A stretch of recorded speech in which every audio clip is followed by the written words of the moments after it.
yeah, I got to see Anora, which rhymes with my name, Soraya. Anora, Soraya.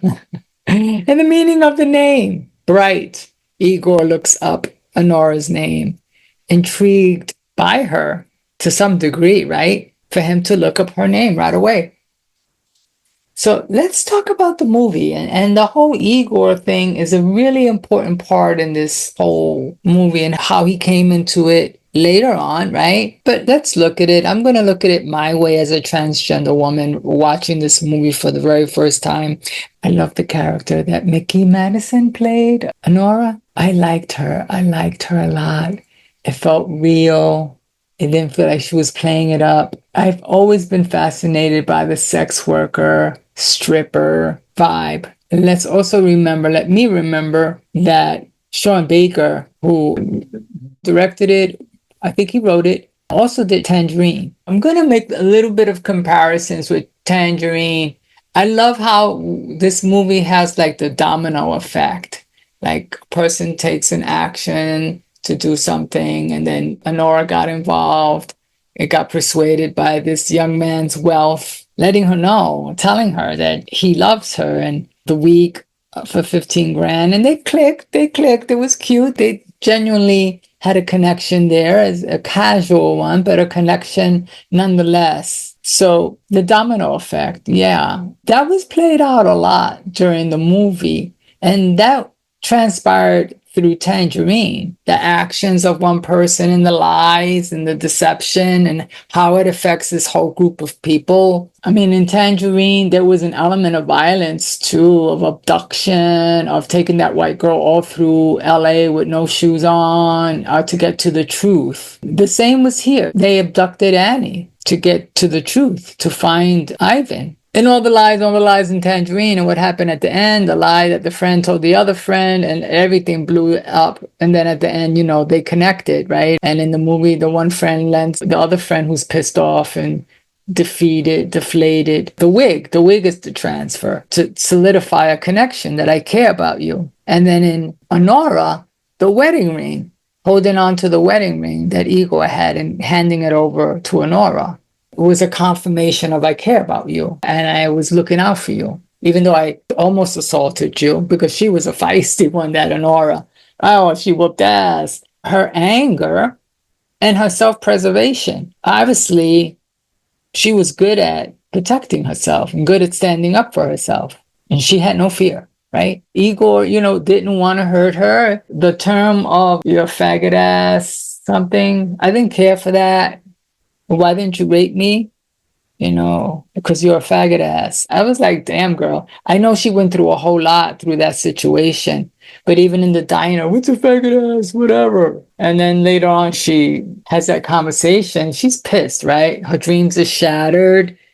Here she thought she had gotten her husband, the honeymoon, in Disneyland in a Cinderella suite. And my fascination with sex workers and strippers and the whole pole dancing and the girls are topless and those scenes with the private booths and stuff. I was like, oh my God, I've always wanted to be like, well, in my transition, when I started seeing like, oh my God, I'm looking good. My body's looking good with the scenes in the private rooms. I was like, I could do that. I know I could do that. I could do that. I would show you mine if I could.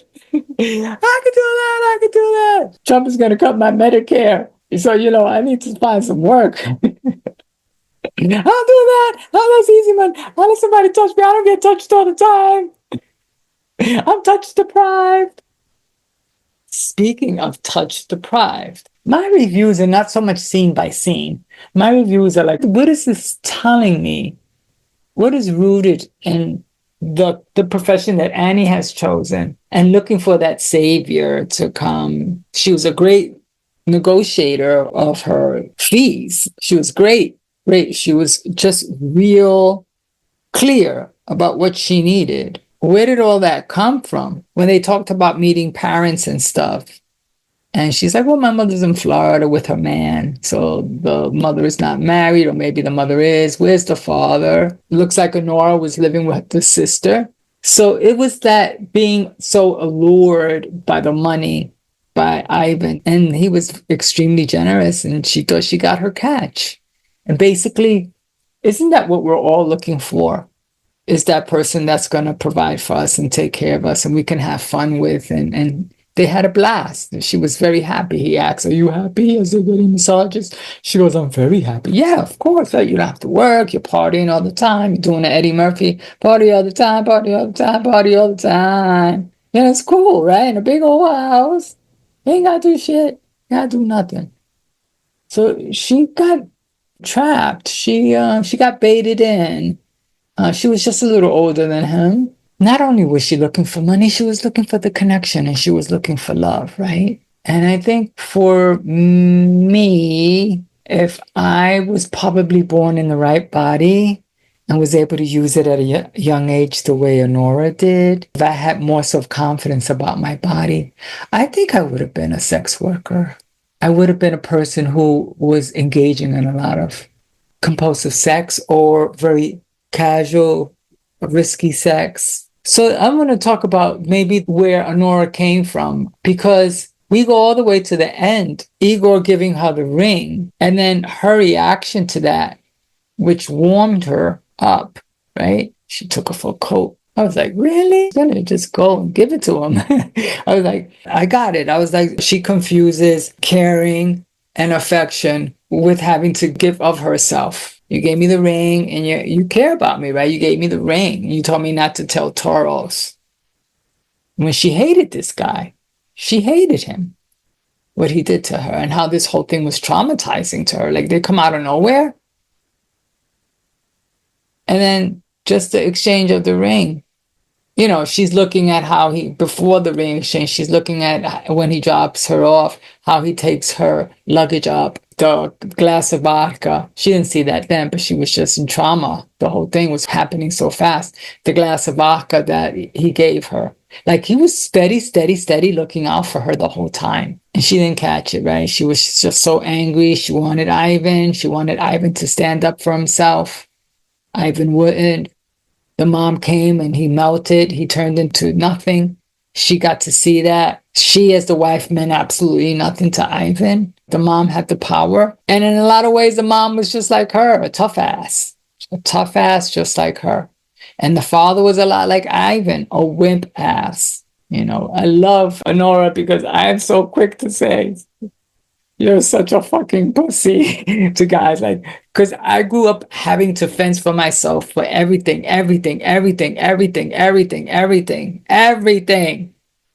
And when I see like a straight man or a white cisgender man who's privileged, and I, as a person of color and now a trans woman, have accomplished more in my life than they have, I have no tolerance for weakness. And I'm quick to say that these guys are pussies. I'm quick to call you a pussy, honey. I'm quick to call, she was quick to call them all pussies. And I even a pussy. Dad was a pussy. The mom, the Russian mom, no one wanted to confront her. None of the men, right? So she was in charge. And Anora was in charge. She was in charge with the judge when they got to the courthouse. Everywhere with the guys when they came in. She feisty. Little chihuahua. I beat the shit out of her. It was good. It was good. It was good. And her role was perfect. Loved it. Loved it. She did so well. She played it. Her little friend was cute. The club was cute. Ginger cunt was a ginger cunt. That was cute. I love the shots in Coney Island. I love it. Oh my God. The ice cream parlor, those ice cream candy shops. The boardwalk in Coney Island. The car getting towed over there by Nathan's and that whole strip of Coney Island. They didn't show Nathan's. Oh, yeah, it had a nice feel. The Armenian culture, the Russian culture. Again, Sean Baker with Tangerine had the Russian culture up in there, and it came out again here. I really love that. And then doing it in New York with all this culture. It was very, very cool. Very Brighton Beach, Brooklyn, all that. Oh, lovely, lovely, lovely, lovely. Ivan manipulating Anora, Annie, and everything that followed after that. And there was a scene where the Armenian guy was just going at it to Ivan. Ivan, you know, look what you've done. You've gotten so many people involved in this. You messed it up for all of us. I've been looking out for you forever. And here you go again, messing things up. And there's a scene when Annie's listening to that. And she's really thinking. And I'm like, wait a minute, is she processing like the mistakes of, let's just say, her mom and dad of birth? All right. So what happened to her growing up between her parents, the choices they made and the things they did that affected her, that she became a victim of what transpired between the mother and father, the adults? Because it looked to me like she was in deep thought and it affected her. She's screwed, right? Ginger Girl said, yeah, 2 weeks. Ginger Girl won. I'm sure her sister at home gave her some shit. Yeah, right, bitch, you be back. And she's probably going back to the headquarters, you know? Made her look like a fool. Yeah, she made some money out of this, right? She got the ring, she got 10K, she got the 15K for a week's work. That day that she spent with this trauma of trying to connect and find Ivan, Ivan disses her, and she just thought that he really did love her. So she's mad, screwed, more angry. Obviously, she's been hurt. And she speaks her mind, which is beautiful. I find myself to be that kind of individual. That's a level of self-confidence. And people could see that in a very conceited way. But no, you ain't taking no shit. She wasn't taking any crap. None of this. But she did melt quickly for the Russian guy. I would have melted too. That kind of money. She's only had 23. She's young. And it's the fantasy. So was Ivan too a little love addict? Was he a sex addict? Yeah, because he went on that bender, was having sex with everyone, everywhere. Or at least trying to. Was Ivan's reaction to all of this, to go out and get drunk and go out in strip clubs, his reaction to like being squelched and minimized by his parents? He doesn't have his own life. He too is addicted to the money or dependent on the money from his family and wants to party all the time. And in some ways, Anora wants to party all the time too. But then again, no. She's a good negotiator with work. She knows what she's doing. And nothing wrong with sex working. I'm an OnlyFans girl, but it's the same footage and content that I do on YouTube. I'm not embarrassed to say. But I wouldn't mind doing that kind of work. But then again, I have too much of a conscience. When I'm on the apps on Grindr, I'm like, wait a minute. I might as well be on OnlyFans chatting for an hour and getting at least $300. Why am I doing this for free? I won't. And some guys have asked me to do scenes with them. Like, oh, can you like put me on a leash and I can be on all fours? I'm like, you could pay for that. Like, let's see, maybe that's a $300 scene or a $500 scene. Yeah, I'm trans, babe. You know, there's a value.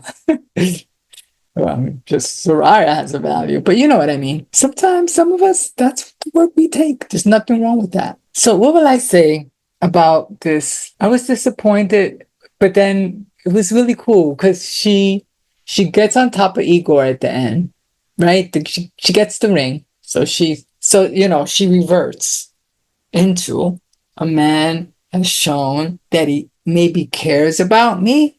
There's an exchange. This is transactional. I don't know this Igor guy. Like I didn't know Ivan. But there's a transaction. I understand and I'm familiar with the transaction. I have a gift and a talent. With that hand, she did it without a condom.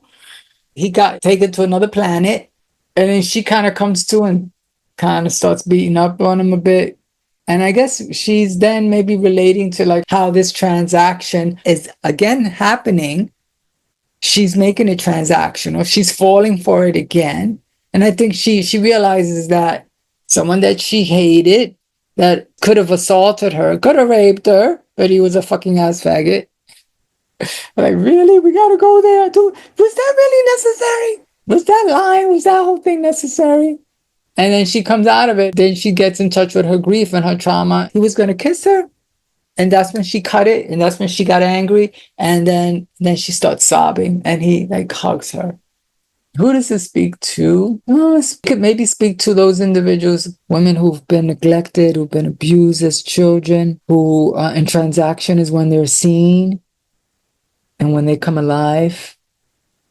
And with the fantasy that even I, growing up on Disney as a little kid, how I glorified the prince and the princess, and how I wished I was a cisgender girl. or a cisgender boy, something cisgender, like clear. Like I got a woman's brain and a woman's body. I have a man's brain and a man's body.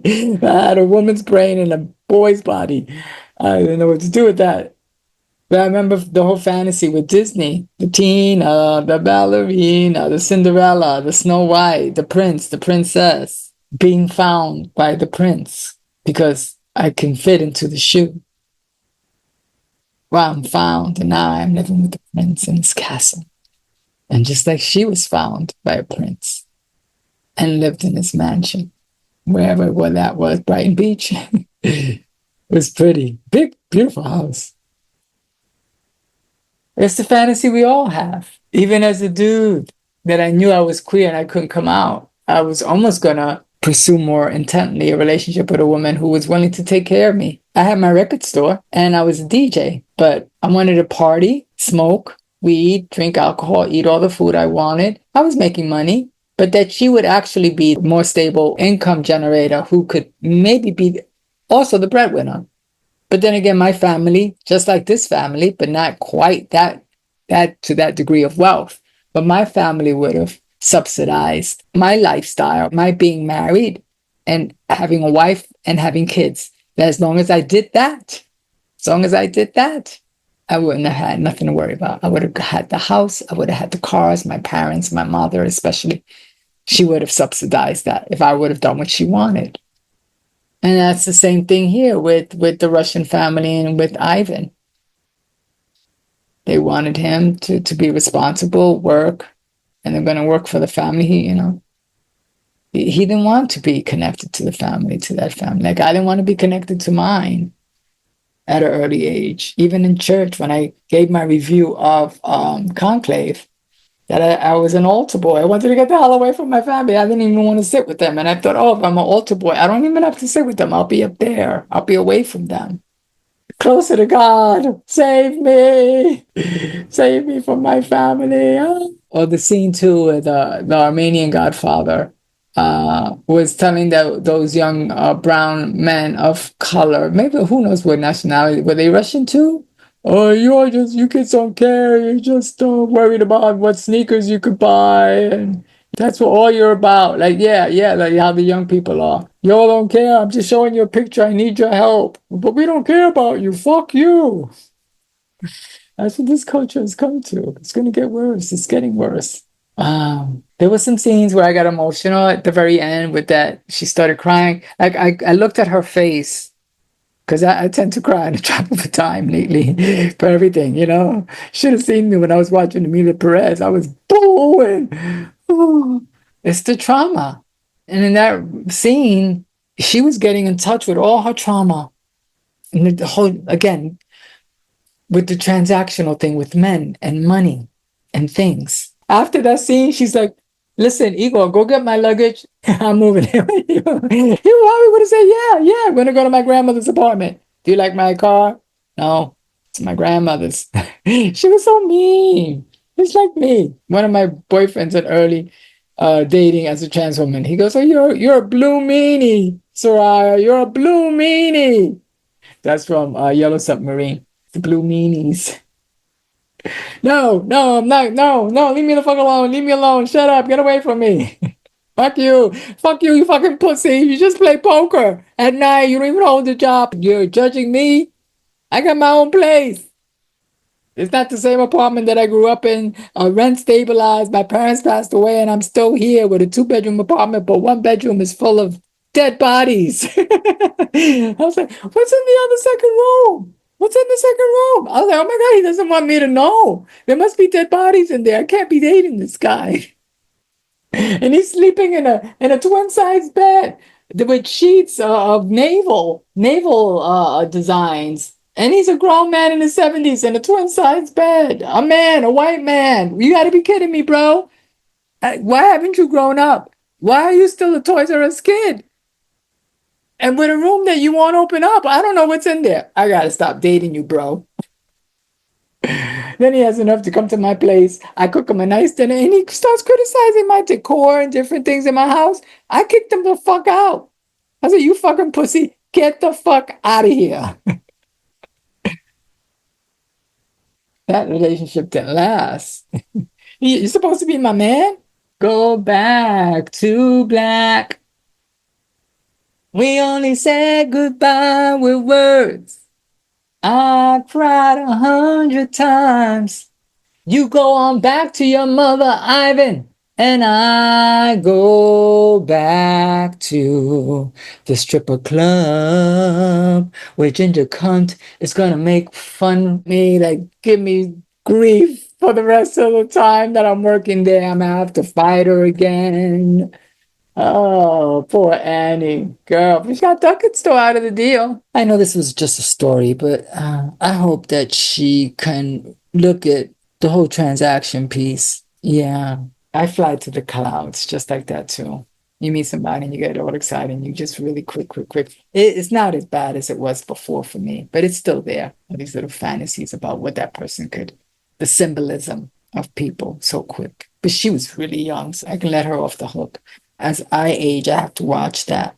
But this was my review, right? I think everybody did pretty good with their acting. Very good, actually. That's it for me, really. I'm not going to run this to the ground any because this is really all I want to say. I covered all the pieces that I thought were really important to me. Yeah, I just thought it was a really good movie. I'm glad I got to see it.